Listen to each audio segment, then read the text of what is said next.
Vocês já pararam para pensar como o ser humano se orientava antigamente? Praticamente todos os marinheiros sabiam onde o sol nascia, que era no leste, e ao meio-dia se encontrava no sul e se põe no oeste. Logo depois, à noite, a estrela do norte era fácil de ser encontrada, se o clima fosse favorável. Prazer, meu nome é Vinícius Soares e estamos no canal Viajante do Tempo.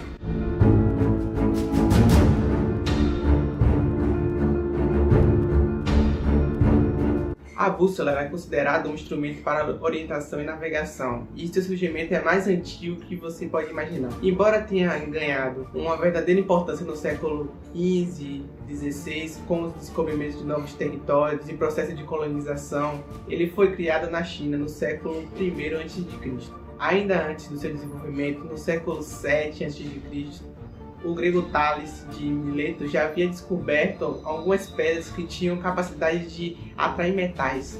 Então, mais tarde, no século I a.C., criaram a primeira bússola reconhecida pela história, e foi chamada de Sinan, uma espécie de prato quadrangular que representava a Terra, com uma colher de magnetite no centro, que apontava sempre para a direção sul.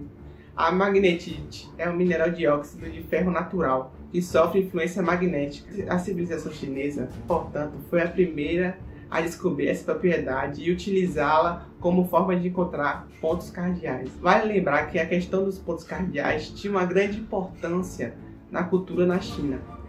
O norte, por exemplo, era tão simbólico que a tradição era que os imperadores ficassem sempre sentados no norte do palácio, olhando para a direção do sul. Depois de ter sido desenvolvida, a bússola começou a ser utilizada para orientação em alto mar, ainda pelos chineses, provavelmente por volta dos anos 850. O primeiro documento menciona o uso da bússola como instrumento de navegação, portanto, considerado uma fonte oficial, é o livro de Xu Yu, de 1117. Nesse meio tempo, quase 1000 anos depois da criação da primeira bússola, a colher que ficava no centro foi substituída por uma folha de ferro e o nome do aparelho também mudou para peixe que aponta para o sul, por causa da forma da folha. No século XI, a folha foi trocada por uma agulha, que no início dos anos 1300, o marinheiro Flávio Gioia deu uma boa aperfeiçoada nesse equipamento, colocando a agulha em cima de uma espécie de cartão que tinha um desenho de uma rosa do vento.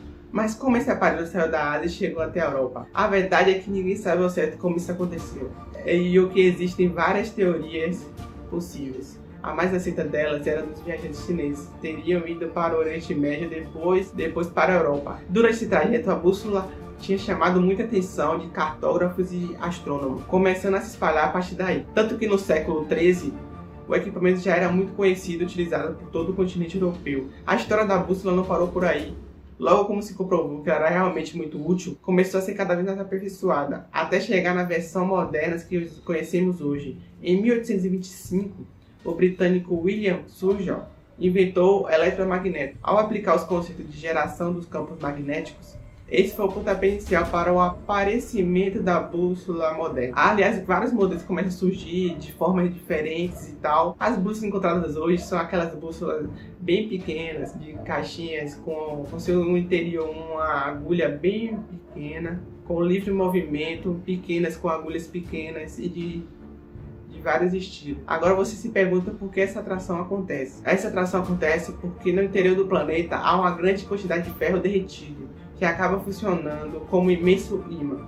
Alguns fatores podem interferir no funcionamento preciso e perfeito da bússola. Entre eles pode destacar grandes depósitos de minério de ferro, linhas de alta tensão, vedações, objetos que possuem ferro em sua estrutura e de algumas interferências de alguns elementos. Mas, de modo geral, esse aparelho é extremamente funcional, tanto que sobreviveu ao longo de tantos séculos e continua sendo usado até os dias de hoje. A bússola é considerada uma das invenções mais importantes do homem. E aí, galera, se gostou do vídeo, deixa o like, se inscreva no canal. Um abraço, fui!